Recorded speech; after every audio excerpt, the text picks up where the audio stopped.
just thinking first about the idea of solidarity. Like we have a kind of slogan in the UK, maybe it's elsewhere too: solidarity, not charity. And people who often say it, they often just mean charity anyway. They just mean charity, but we're not skimming off a bunch of money for ourselves, or charity, but we're better than the NGOs who are doing it too. And we want to get away from this idea of charity solidarity. We want to refuse to see the world as the impoverished, oppressed, and we are here to come and help. We are here to come and send aid. We are here to come and alleviate suffering, and instead recognize that these people are already resisting and already helping themselves, and we can join in on that fight too. And it often feels, I live in London. It's probably the most capitalized city in the world. Its physical structure is shaped by capital, and it feels like there is nothing much to do. Sometimes, if you feel like you're in a charity model, aside from give stuff to charities and be very concerned about disasters in the world, but actually, many of the centers of capital are based here. Big offices, whatever, the stock exchange, all this kind of stuff, and so that presents a unique kind of position of me and people around me in resisting this kind of however you want to describe what we've been talking about. And so I just want to emphasize that it's about joining into a common struggle rather than helping people who are, already helping themselves. Yeah.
Welcome back to The Empire Never Ended, and happy May Day. At least, when I'm recording this. This is the final part of our two-part interview with Sam and Alex from the podcast 12 Rules for What, about their recent book, The Rise of Ecofascism, available now from Polity Press. In part one, we unpacked some key terms like ecofascism and nature, as well as the notion of the climate leviathan, a possible future trend towards authoritarian states justified by climate catastrophe, which Sam and Alex consider a serious threat, though not necessarily an inevitability, which we'll continue talking about today. They also summarize the very long history of far-right ecologism in Nazism, colonialism, and American racism, focusing there particularly on Madison Grant, to whom we again turn in the first part of the second half here. We were also treated to a handy rundown of an old show favorite, Savitri Devi, a smattering of contemporary fascist efforts to entwine themselves with ecology, and we ended on the issue of masculinity in far-right ecologism. So now in part two, Sam and Alex consider the tension between fascist parochialism and white nationalist internationalism, and some of the weirder ideas from far-right ecology. Also, we got Ron Nazaro and the base, the false distinction between the mainstream right and the lunatic fringe, and from there we turn to the future. Sam and Alex break down 3 interlocking scenarios for coming climate crisis and consider the problem of increasing complexity in this whole future. But don't worry, We also discuss the complexity of the struggle against such futures and how many seemingly distinct fights in the field of anti-fascism and anti-racism, environmental movements, etc., must and do connect on a fundamental level. We were really pleased to have the opportunity to host them here for such an in-depth and ultimately hopeful discussion. Definitely check out their podcast, 12 Rules for What, as well as their Twitter. Also, keep an eye out for Sam's upcoming podcast, Collapsology, an introduction for which is currently one of 12 Rules for What's recent episodes. And finally, do yourself a favor and find a copy of their book from Polity Press, The Rise of Ecofascism, Climate Change and the Far Right. So let's get back to our interview now with Alex Roberts and Sam Moore. Well, let's talk a bit more about the race, but I guess specifically the idea of climate change as like a racial apocalypse. But I'm interested in how Aryan nationalism, the conceptions of the white race, they have a transnational dimension. They have a kind of a global dimension to them. But yet, fascist conceptions of nature tend to be, as you guys argue, very parochial, very tied to particular landmarks, certain animals, etc. So this seems to me like a tension, and I'm wondering how do, like, especially these kind of online borderless sort of fascist groups, how does this tension kind of play out in Aryan nationalism, in this sort of transnational Aryan nationalism? How do they have this sort of parochialism while still having this conception of like the global race and the racial apocalypse that supposedly everybody will suffer from, regardless of what animals they fetishize? Should I give one example and then you go give a full example answer? Yeah, go. Yeah. So this is going back to Madison Grant.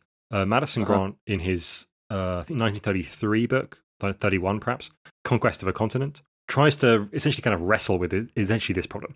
So Madison Grant and everyone like him, all the kind of patrician stock of the US, they're all Nordics. They were forged in, as I was saying before, the kind of the northerly climes of the Hyperborea and so on. Right. They have these kind of mythical origins. The problem is that they all live in like upstate New York and not Ultima Thule. And so the question is, why are they in New York and not in Ultima Thule? And so what he has to wrestle with is like, if we are so naturally attuned to a certain environment, why is it that we don't live there? And the answer he comes up with is that the Nordics and the Nordics alone are naturally given to global conquest. They are naturally given to the capacity to dominate any environment at all. And so in that sense, there's a kind of Faustian ethic. Yeah, precisely. Right. So there's a kind of there's a way of overcoming this like problem in which you are absolutely embedded in a certain idea of nature, and yet you are the globe spanning, kind of Superman figure. How do you get around that? Well, you just assert that it's not a problem. This is why don't we do that? Just ignore it. Perfect. Yes.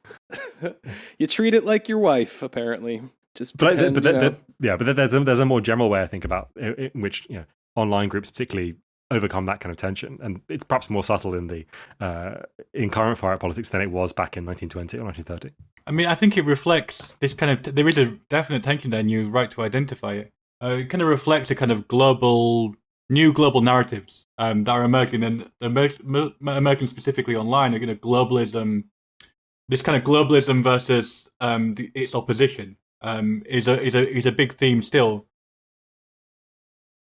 We came to this book in part through the manifesto of the Christchurch shooter, because we were just started early on the podcast, and he killed the people a few episodes into when we were producing, and I did a kind of impromptu explainer of the manifesto on a short episode to explain what was going on.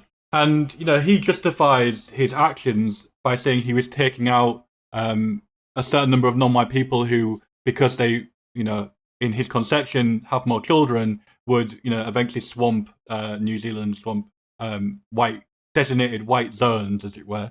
And so we can see this construction of an all-consuming racial war between white people and non-white people. Absolutely constructed, of course, because the concept of white has been, if we go back to Grant, it was Nordics only. The Italians, the Greeks, the Slavs, etc., were all not included in whiteness. And so this narrative of the oppressing non-white masses, you see it too in the parochial forms. It's just that it's bounded in a nation. The nation is threatened by these things coming in from the outside. In this more overarching perspective, it's kind of a battle for the planet itself, a battle for the right to exist on the planet. And also we need to acknowledge that within the fascist idea of whiteness is the idea of a right to conquest as well. Like there's a right, we can be anywhere and we can exist anywhere. And that is a development from the kind of almost classical idea of 80s white supremacy, which is everyone lives in their own place. So the Jews all go live in Israel and black people all go live in Africa, etc. It's an evolution of that in many ways. I don't know why, but I just started thinking about William Pierce again. And I was just thinking that, okay, so he's got this idiotic religion that we did an episode on. By the way, who did the voice for him? Oh, well, when I did a lot of that, Boris did a lot of that, but like we have a lot of his voice. Like I was really working hard on making a deep fake voice generator for him, and I just couldn't put it together. But hopefully someday he'll be doing his own voice. We got Jordan Peterson to endorse our podcast. Oh man, the Jordan Peterson deep fake machine was wonderful. So good. So good. Please, somebody bring it back. We need it. Yeah, so he had his stupid religion that was focused mostly on somehow following the dictates of nature, as you might expect, and how white people are this natural leader and et cetera, et cetera, et cetera. And it's all about nature and following the universe. But then at the end of the fucking Turner Diaries, he literally nukes half the planet, and he nukes it so hard that like China turns into a land of mutants that like the Aryan warriors have to fight into infinity, I don't know why I'm thinking about that now. It's just these people are idiots. All right. I guess on other weird ideas, could you please explain bio-Leninism? I've never heard of this before. Okay, so the bio-Leninism... It's very strange. Yeah, it's an idea by a guy called Spandrel, who also came up with an idea called IQ shredders, which are, I guess, a kind of a ruralist argument on the far right. So I'll just tell you what an IQ shredder is. An IQ shredder is... the idea that people who are smart move to cities, and then people who are in cities have fewer children. So basically, what you get over time is that cities are dysgenic in the kind of the language of eugenics, right? Like they ultimately decrease the total amount of IQ because you have fewer children who have from the people who have higher IQs. The clever gene. The clever gene. Yes. So this is obviously nonsense because of lots of different reasons that I don't think I need to go into. But the bio-Leninism is a kind of an idea that there is a coalition of the defeated, and it consists of women, gay people, black people, trans people, people with disabilities, and so on. Right? All of these are in a kind of a single unified coalition, and the ideology that they have is that they are oppressed and therefore need to be kind of bind together and therefore become strong. And so in some ways it's kind of a Nietzschean idea that the left tends towards affirmation of the unnatural, or the left tends towards affirmation of the defeated. And what is needed in response to this is something like a kind of an assertion of the power of domination on the right.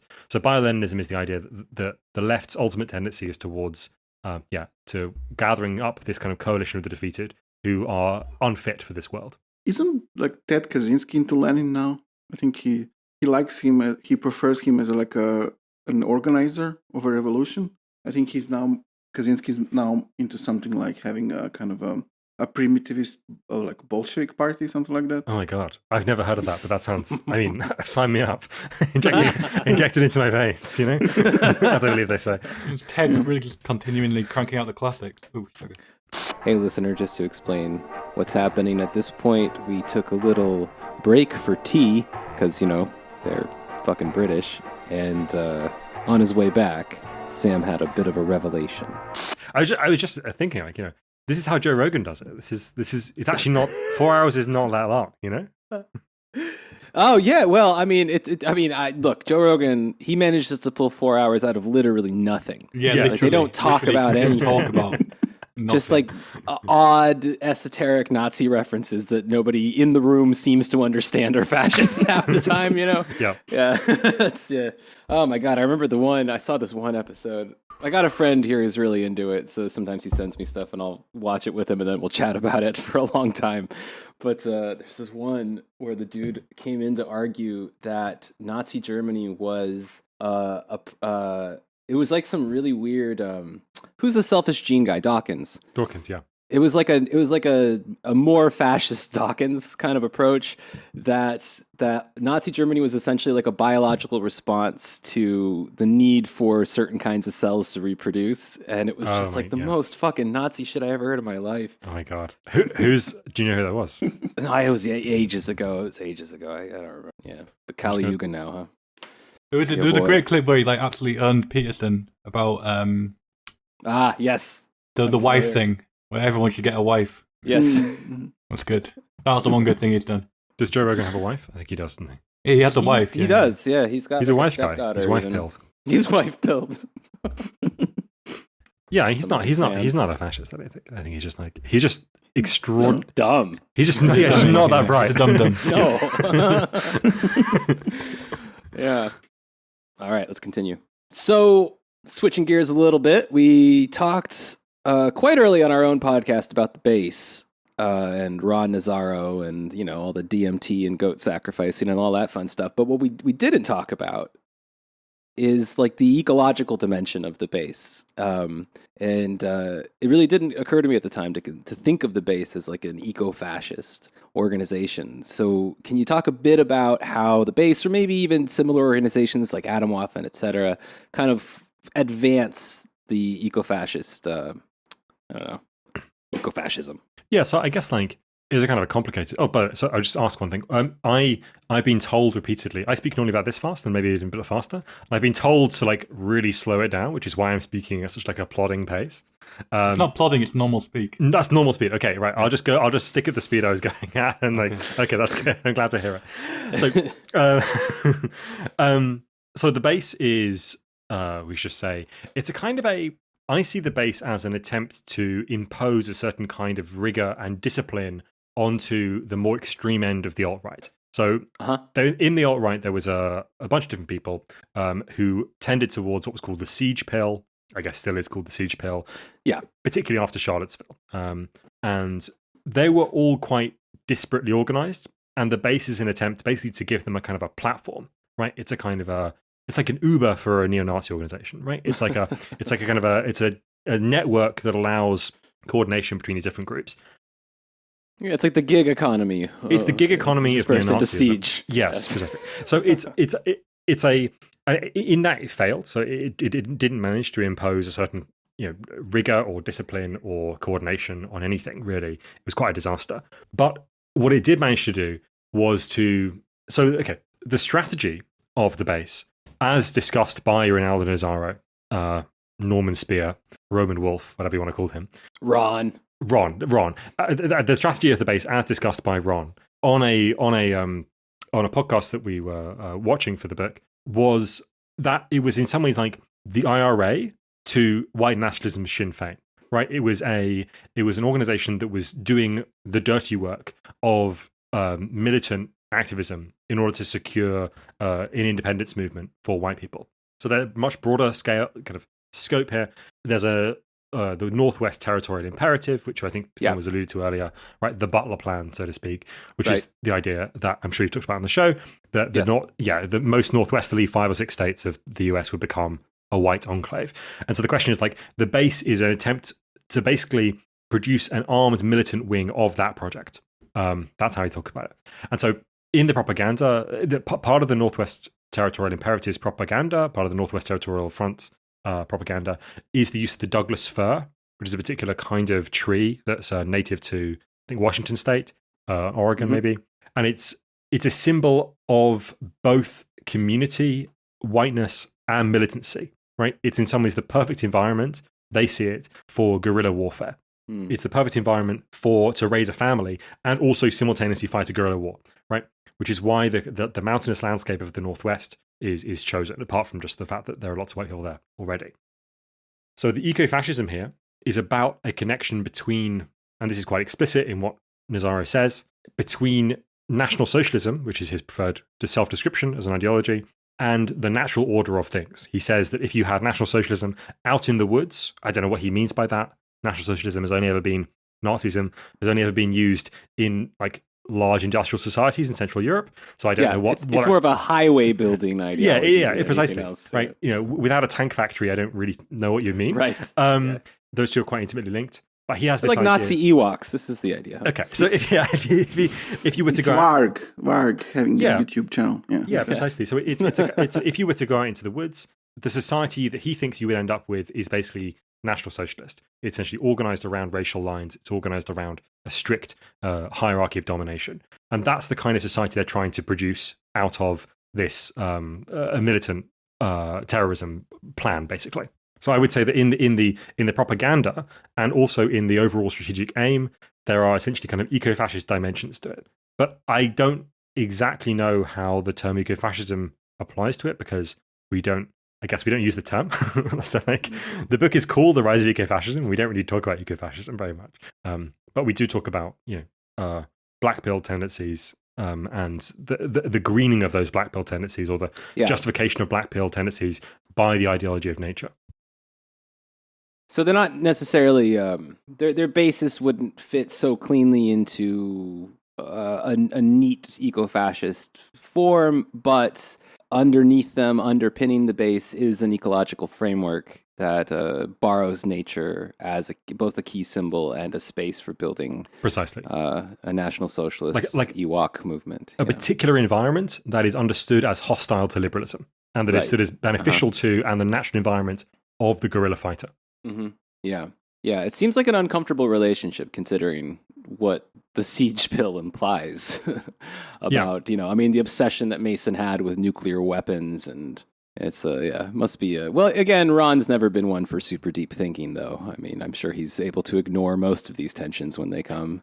I think his handlers are pretty well versed in these tensions. Wink, wink, nudge, nudge. Yeah. The tensions are all inherent to these kind of politics anyway. So a lot of the way to make it sustainable is to be able to manage to accommodate these different things in your head and in your politics at the same time. And, depending on how successful you are at doing that is how successful your movement has the potential to be. Uh-huh. Yeah, if we're talking about ecofascism, then we're always talking about a thing that has essentially a contradictory relationship to nature, right? On the one hand, it wants to affirm the mode of the nation and its relationship to nature. On the other hand, it wants to affirm the capacity of a certain class of people to dominate nature, be that in a capitalist form or be that in a kind of a more like ad hoc neo-Nazi way. Uh-huh. I mean, fascism generally, like in their analysis of capitalism, what they recommend is you get rid of certain kinds of people, you just kill them.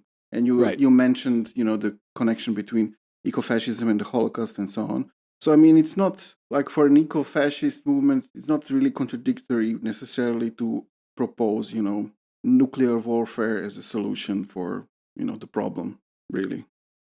Yeah. It's a deeply ambivalent set of ideas in relation to modernity in particular. Like it doesn't know what it thinks about modernity, which is the central quandary of fascism, which goes back to the thing we were talking about earlier in Nazism and Italian fascism, right? They don't know what they want to do with modernity, but they know they want to affirm certain parts of it, deny other parts of it, destroy other parts of it. Yeah. Unfortunately, they're all intimately connected. Yeah.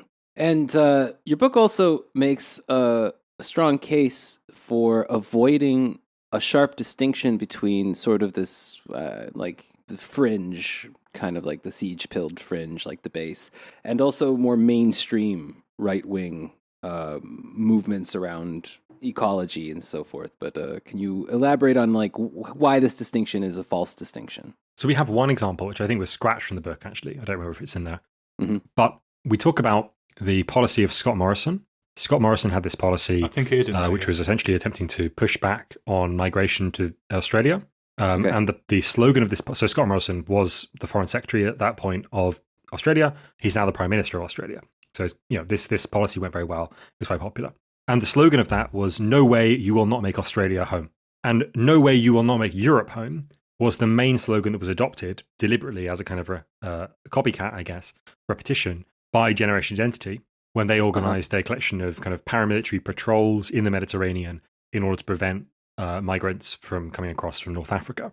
And Generation Identity's main contribution, I guess, to far-right thinking has been their excessive propagation of the Great Replacement theory. Right.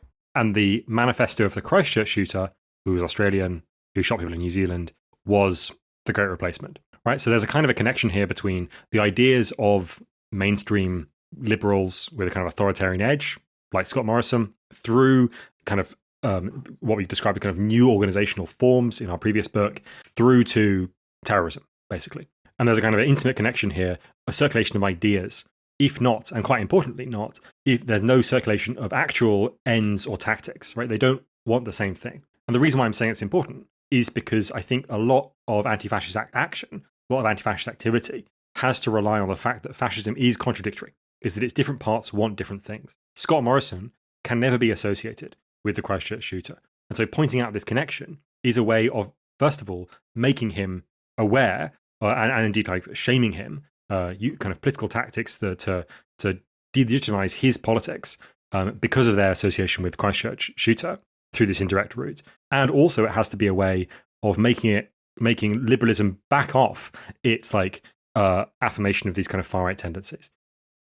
Of course, liberalism is broadly responsible for the conditions of life on Earth in general, and therefore, or capitalism. Yeah, well rather. done there. And therefore, pretty much anything, particularly a fascist resurgence, has an intimate connection to liberalism. Yeah. But I think, there's both a kind of strategic way of saying that they're the same and a strategic way of making them distinct, which means that you can delegitimize them or attack them in various different forms. And ultimately, the far right will need to fall apart because of its own contradictions, not because there's a kind of all-out war between it and the left, because I think that'll be a disaster. And I think there are better strategies. There's also a kind of current that we kind of identified mainly in our first book, but also we talk about it a bit here, in that a lot of far-right movements today, they're not proposing much new. They're simply demanding a reinforcement or intensification of already existing oppressive structures in society. So, as an example, we have a movement in the UK that was called the DFLA, which is very concerned with this phenomenon of grooming gangs in the UK. And essentially what they were demanding was the intensification of policing against Muslims in these various towns. That was the main demand. Similarly, with Generation Identity, it was a demand that the EU enforce its borders more brutally than it is already. And it's this kind of, what we identify as a kind of radical flank dynamic, this pushing towards a more and more oppressive existing structures that I think is one of the main tendencies within the far right today. They're kind of they're normies, but they're like extreme normies. Sure. Yeah. And I think part of like pushing back against far right tendencies, or particularly in thought and in the kind of the circulation of ideas, is to make it very clear that they're actually very mundane ideas. They're actually very like straightforward and kind of almost parochial ideas. And none of the eco-fascist ideas. We write this in the very very last sentence of the book. Indeed, I'm just going to quote it because I think it's outrageous, obviously, but like nevertheless, I'm going to do it. Which is that far-right ecologists, eco-fascists, both would say that what matters in a given ecology is particular racial blood ties, under whose spell all forms of domination and solidarity must work.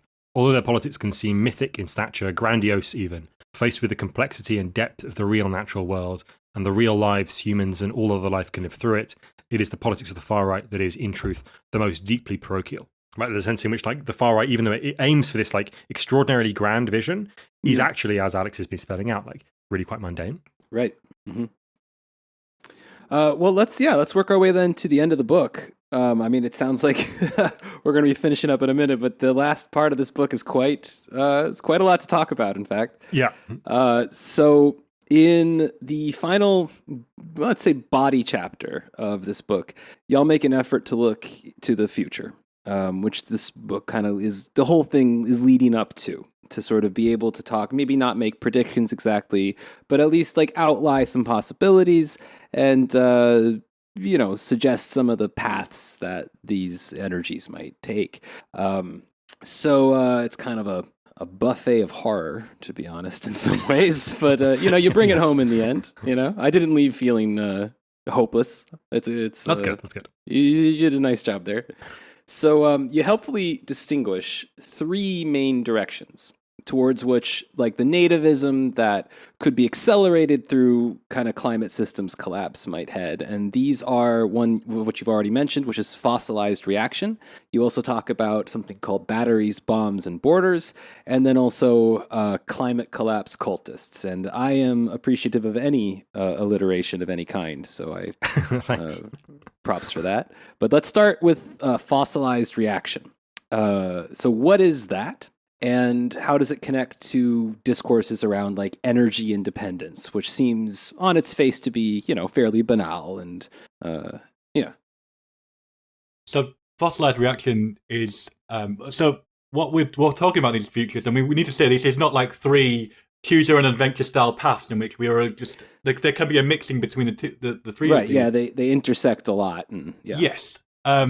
Fossilized reaction refers to this nativist far-right movement or movements, national movements, aligning itself with, each of the futures align themselves with certain section of capital or reject capital completely. Fossilized reaction is fossil capital. It's obviously the dominant driving section of capital in the world today. And what we're kind of spelling out is the defense of existing and the development of fossil infrastructure. One of the great tendencies in capitalism is to extract as much profit from established infrastructure as possible until you're no longer able to do it. And so what becomes really concerning when we're talking about new oil fields or new fossil infrastructure that's being developed or built or new expansion capacities is that will be exploited for as long as they can.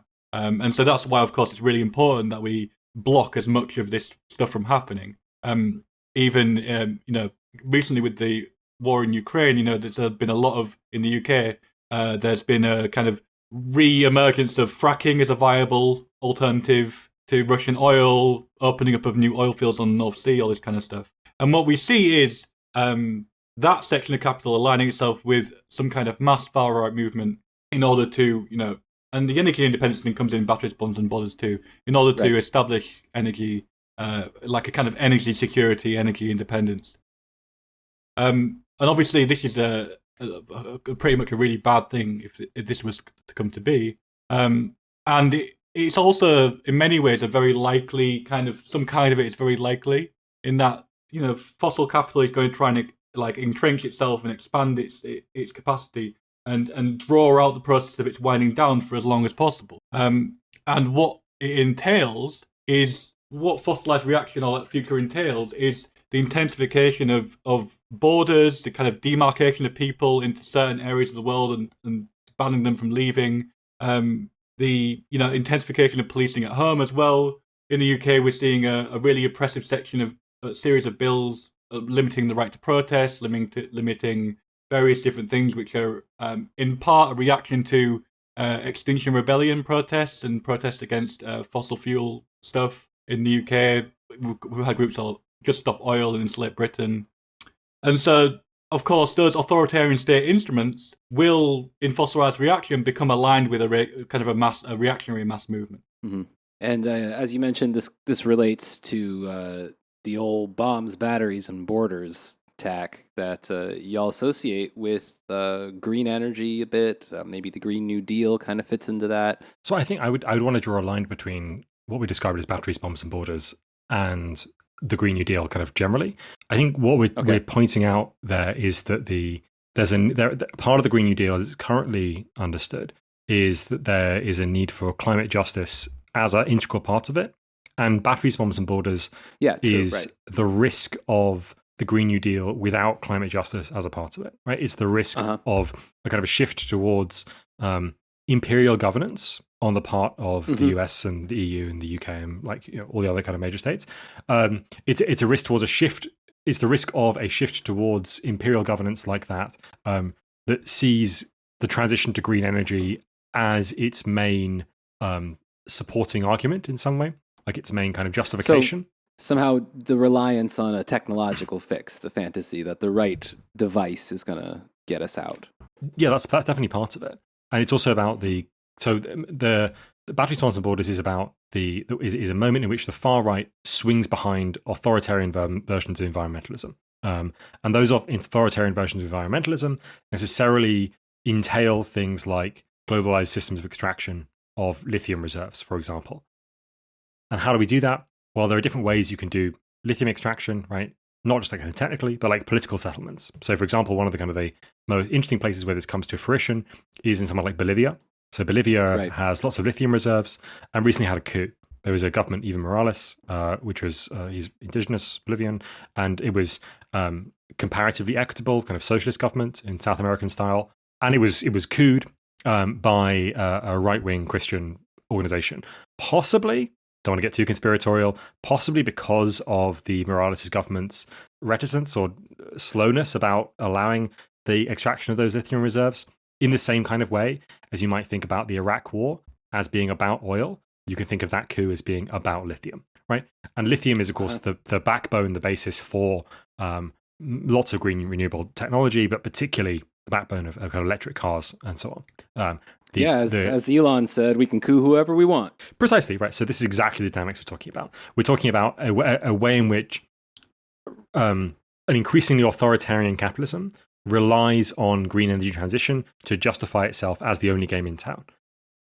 That doesn't mean that it'll be effective, for example, at doing climate change mitigation or adaptation. But it does mean that it will be able to use that as a kind of an argument. And one place where we think this is kind of quite likely is in something like a tension between the US and China in a kind of emerging global Cold War system. Mm-hmm. Part of the kind of justification of American preeminence in the first Cold War was all different kinds of ideas about freedom and democracy. It's totally plausible that a kind of rerun of that dynamic between the US and China in the context of climate change would rely on the US's, for example, comparative like energy efficiency in terms of climate change or CO2 emissions. That seems like an incredibly wonkish argument now. It seems like a kind of slightly obscure bureaucratic thing. But I can totally imagine a kind of a America good, electric cars, clean energy, China bad, destroying the world, coal-fired power plants kind of dynamic taking place. And so if there is a kind of a flexibility inside far-right tendencies in which we're including things like neoconservatism, if there is a flexibility inside that, then I think it will include something like a affirmation of a degree of environmentalism. There's also within these things the role of kind of privatized military or paramilitary units around the world, and the kind of the political nature of them, which is almost completely reactionary. The extensive use of these kind of extra parliamentary forces around the world is one that is only likely to increase. We had a section in the book where I had to cut because it was kind of mildly insane about the connection between. Lay it out. Okay, so here it's only good enough for the Empire Never Ended podcast. Absolutely, we're fine with mildly insane. No, the problem was that it was actually it was too good for the book, but it's just about perfect for this podcast. So And that was that there's an intimate connection between like private military security contractors and the petrodollar as a kind of a way in which these companies are paid, and their power relies on the sustainment of the dollar as a bargaining chip. But it's all kind of a bit like vague. Fortunately, we've also cut loads of other things that are mildly insane as well. So hopefully it'll come back at some point, and I'll post it on some obscure forum, and it'll become kind of part of internet lore, perhaps, rather than the book. Great. And then I guess the last of these three interrelated directions is climate collapse cultism. And this mostly seems, as far as my reading of the book goes, that this is kind of characterized by like an unpredictable mixture of ideas and tactics on smaller scales, including like adopting the language of the, we'll say, traditional left, but in a way that leads to sort of chaotic and deadly violence. So my thought, though, on reading that was like, it kind of just sounds like Nazis, this sort of versatility in dealing with left narratives and reforming them into some of the worst garbage ever invented. Is this something new, or are we seeing this sort of as like an enduring pre-existing facet that will only get stronger as like these environmental systems begin to collapse around us? I think what changes is the justification. I think in the previous waves of fascist deadly violence we've seen, there's always some way they kind of justify their actions, and they don't feel like just letting it happen in a vacuum and not explaining themselves. The Turner Diaries is a justification for deadly violence. And is referred back to by a number of people who've committed horrible stuff. Oh yeah. Similarly, the Christchurch Shooters Manifesto we go back to, his justification was the Great Replacement. But Interestingly, subsequent shooters, their justification referred back to his manifesto. And so you had this kind of self-referential thing going on. And really, these episodes or waves of deadly violence, they kind of come and they go, depending to a number of factors, including, state repression and counter-terror infrastructure, amongst many different things. But what we see with the climate collapse cultists is, I think, kind of echoing you to some extent, the the increasing regularity of these waves and the increasing intensification of these waves too. As a general feeling of apocalypse descends even further across all of us, there are going to be it's going to be a justification for many more people to do very horrible stuff. Mm-hmm. Simply on the basis of like an overwhelming collapse of existing systems that the world's ending. Sure. So this really does bring us back in a weird way to Siege, though. I mean, like it's a funny, and very scary, like connecting point here.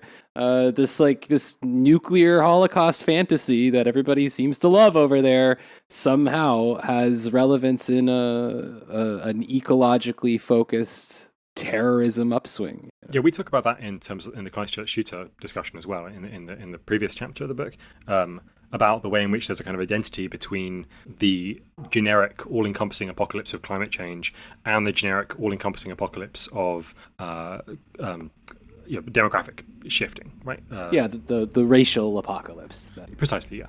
So like we mentioned already, these are not necessarily disconnected paths that we see kind of unfolding in the future. But y'all elegantly call this the cascading complexity of seemingly unrelated events in a fragile and interconnected world. So considering that as the basis, what is my question here? Maybe we skip this one. I feel like we kind of already answered this, in fact. Alex and I have a disagreement about this. So damn. Part of the schism, Let me just read it. Let me read it after the way I wrote it then. And y'all can, we'll just do a little gladiatorial combat section here. All right. So then what I wrote is, how can these directions converge in what y'all call the cascading complexity of seemingly unrelated events in a fragile and interconnected world? So how does this conversion take place? So there's a really good example that people use all the time, but it's very contentious, and it's often actually quite a bad example in other ways, of the Syrian civil war. Right, so the Syrian civil war often claimed that it was a consequence of drought. There's not much evidence for that, but let's assume that it was. Also often claimed that it was related to Russia's bad harvest in 2010, sorry. And then Russia imposes export restrictions, which means the price of food goes up, which means that the Tunisian people rise up against Ben Ali, and which means that the Egyptians rise up, which means that the Syrians rise up. And there's a kind of cascading collection of events here, right? It's like you asked about. The question is, and then what happens is that lots of migrants are kind of produced by this war. They are no longer viable. It's no longer viable for them to live in Syria. They go and they lots of them move towards Turkey. And then stay in Turkey and Lebanon, and then lots of them also go through Lebanon, Turkey to Europe as well, and this causes a rise in the far right in Europe through 2015, basically. So in some ways, you can argue that the rise of the far right in 2015 is caused by problems in the wheat harvest in Russia in 2009, right? The problem with that is that it's like completely absurdly kind of monocausal. Right? Like, obviously, there's no straight line between one and the other. There's this meme that's kind of popular, right? The dominoes, the little domino causes this, and then obviously there's no possibility of doing that. And so part of the kind of the danger of far right thinking, I think, in the climate crisis, and we talk about this in our future chapter as well, is about the difficulty of attributing causes in a complex and hyperconnected world. That basically means that you can claim that anything caused anything. It's not that extreme, but that's the kind of the limit point, right? You can just say, oh, this thing that happened at time A, as long as the thing that happened at time B happened after it, it might as well be an effect of it. And so part of the kind of the danger of climate politics, I think, and part of the danger of a cascading series of crises, is that you can just assert that X caused Y later. So this is why we say in the book that one of the main struggles of the 21st century will be for people to articulate a political aesthetics of disaster. This is one of the main things we need now. We need to understand how it is that we can conceptualize and understand and feel the patterns of crisis as they have particular causes and what those particular causes are, rather than the kind of the nebulous, everything is a disaster. Because once you're in that space where you just think, oh, everything is a disaster, the world is coming to an end, I think people become much more susceptible to ideas that seem to clarify in a completely false way what that disaster is about. Oh, the reason why there's the apocalypse is because of this group of people. The reason there's apocalypse is because of this particular kind of collection of kind of racialized others. So once complexity becomes more complex, there's a need to, I think, once causality in complex systems becomes more difficult to track, there's a kind of a need for a kind of politicization of climate change or of disaster rather, and that's where part of the danger of the far right lies. And one of the problems of like laying out these three very distinct futures, of course, is it denies the actual what is likely, much more likely, is that these things will all mash up and together into create weird configurations of competition and convergence and cooperation that are, these kind of very distinct sections are like inadequate to describe. And we acknowledge in the book that there is a lot of overlap here, and necessarily so. That's how, there is no kind of, our world is complexifying and is deeply complex now in a way that it has never been before. It's very hard to have very distinct, definable political and economic phenomena in that kind of environment. But also, it's going to be really bad when the harvest doesn't come through in Ukraine and lots of the world doesn't have food. I do acknowledge that. Yes. That sounds bad. Yeah, very bad. Okay. We don't want to reduce the overall sense of apocalypse, Like keep the sense of apocalypse very high, but keep it particular and concrete rather than general and racialized. I'm kind of missing your disagreement there. The disagreement was over in the book that Sam had written this very absurd paragraph where he was like, there was low rain in 2010, and that caused the food prices a thing, and then the rebellion, and then that caused the Arab Spring, and therefore the Syrian civil war, and it was we had to soften it a bit. So, but the point. Okay, so to come back on this, right? The point is no, not. You can't come back on this because we've already had the discussion and agreed. The point is, right? The point is that the causality is deliberately difficult to track, and therefore there's a political question about which one you choose, right? Because you can't politically communicate complex causality; it just doesn't work, and so you have to choose something. And so and what you choose is a political question. Okay, I agree with that. Yeah. Okay. You see, that's dialectics. Yeah. There you go. All right. Well, we are coming to the end of this interview here. Marathon interview. I think this is the longest one I've ever done. Yeah. Well, we're only half a Rogan. Yeah. We're only half a Rogan right now. Yeah. Yeah. Damn. So we can just talk for 2 more hours about how things used to be better back then. He did it live as well. Yeah, that's true. Yeah. Does he really do it live? Well, is it you can listen to it live? Yeah, you stream it. You can stream it on YouTube live. That's crazy. Yeah. Yeah. What? I mean, having nothing to say really takes you a really long way. Yeah. You can talk about nothing for as long as you want because it has no limits. Nothing is endless. That's true. There's a Zen cone at the bottom of that.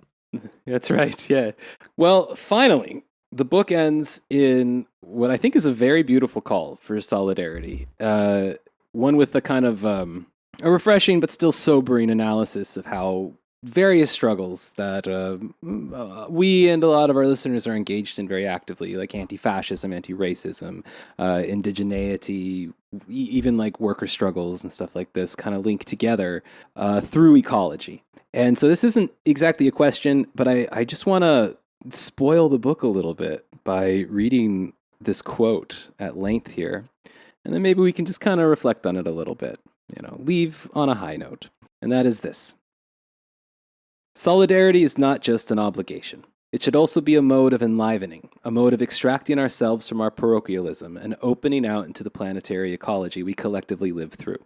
It must be, as the poet Keston Sutherland wrote of love, made from scratch at the first sign of its possibility. The reconceptualization of solidarity to allow for its articulation of commonality across huge timescales, which were so important to make the case for colonial reparations, must also be used for finding solidarity amidst the vast, seemingly intractable network of complex causes and effects which define the climate crisis. So I felt quite healed at the end of this otherwise fucking brutal book.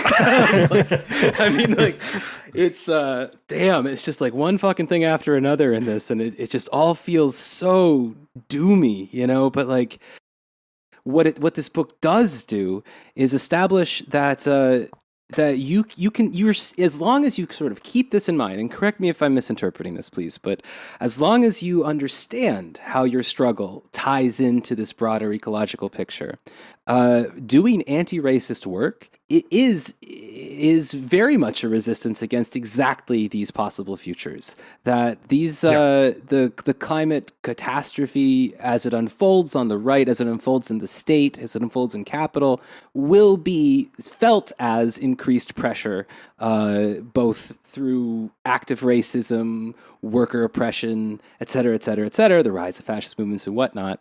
And I thought maybe we could kind of close by, kind of reiterating that point for our listeners who might feel a bit overwhelmed by all of this. That you don't have to necessarily be steeped in environmental activism to be doing the work of protecting ourselves and each other from these future possibilities.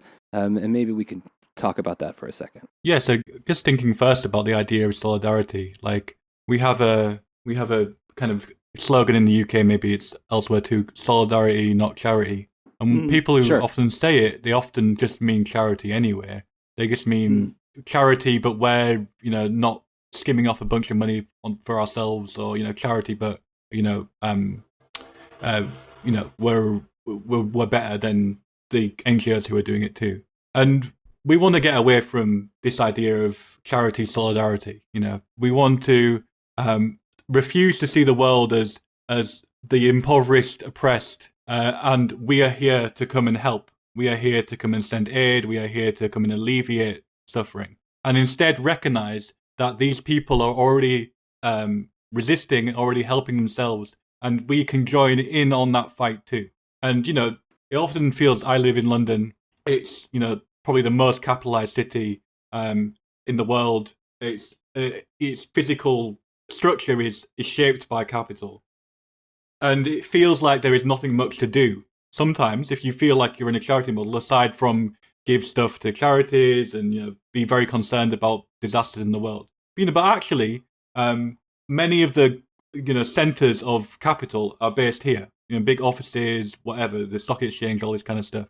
And so that presents a unique kind of position of me and people around me in resisting this kind of however you want to describe what we've been talking about. And so I just want to emphasize that it's about joining into a common struggle rather than helping people who are, already helping themselves. Yeah.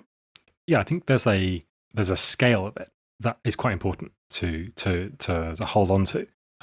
All the far right politics that we've been talking about have been characterized by not only ideas that are reprehensible in lots of ways, but they're also completely inadequate to the task they're trying to achieve. They are not ideas that have a clear-eyed view of the world, or that are able to appreciate its beauty, or they're able to appreciate its complexity, or they're able to give a reasonable account of what it is to be a person, right? Yes. And it's not that you have to deny the complexities of being a human in order to fight ecofascism, and that's your like duty, and you have to live a life of kind of penury and restriction in order to be on the right path, right?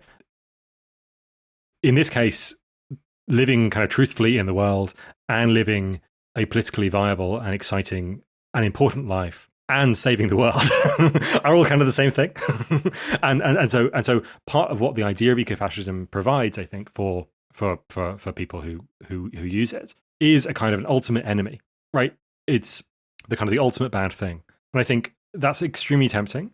But the way that we find a kind of an ultimate good thing, or the way we find a kind of a direction up in the world, so ethical up, a kind of a way of doing things that are more and more meaningful, is not through constructing a kind of an ultimate bad guy who we have to defeat, ecofascism, but by looking very attentively at the kinds of brutalization that happen all around the world and focusing quite particularly on alleviating and undoing them.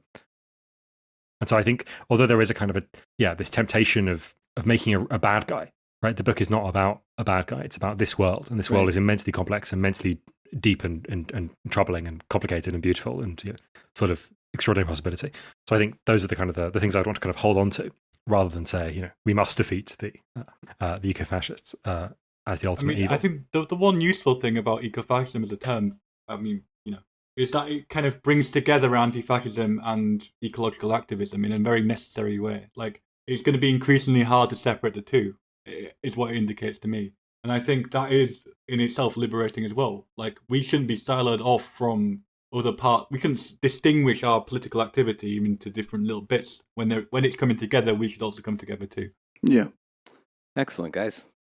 Well, just to close it off, I just want to reiterate that this is a fantastic book. It's impressively short considering the amount of detail and characters and narratives that you managed to pack into this thing. It reads really well. Thank you. Really well done. And I guess the last thing to do is to promote your podcasts at this point. Go for it.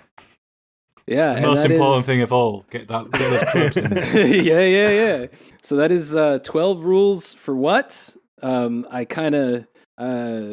feel like it might be. No, I'm going to go ahead and say it. Y'all are I feel like y'all are our British sister podcast. Yeah. I, for one, am a British woman. Yes. There we go. Yeah.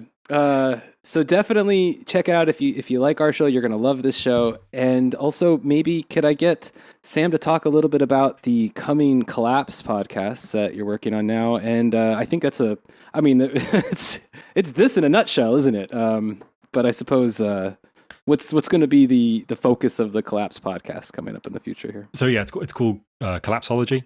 We've got a Substack as well, collapsology.substack.com, and it's about the end of the world and whether or not the end of the world and whether or not the end of the world is actually happening, and what does that mean for our lives.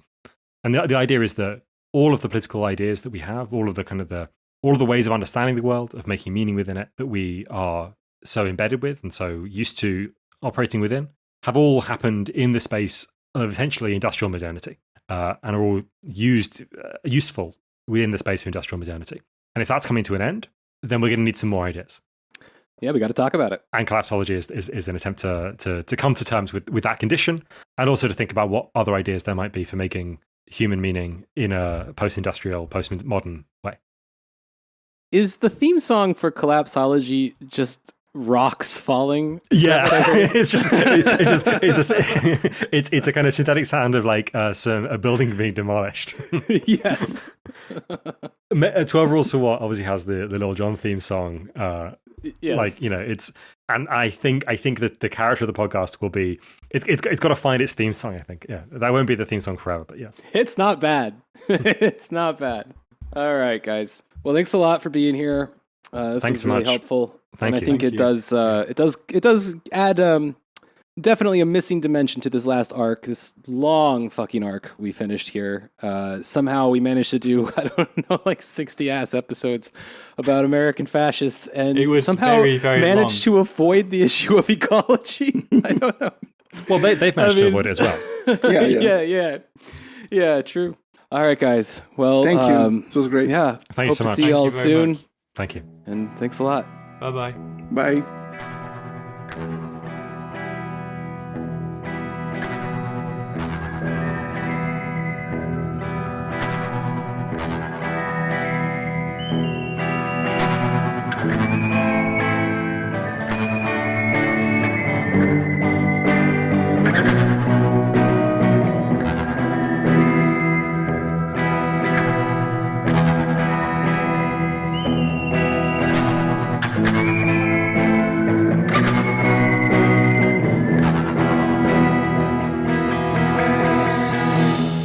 Hey there, Fritz here from The Empire Never Ended. This has been one of our weekly free episodes for free people. But for premium people, we also have weekly premium episodes, which you can get at patreon.com/tenepod, TENEPOD, and also follow our various social media things in the show description there. Like and subscribe them. Follow them. Like and follow and subscribe. Follow them. Do it.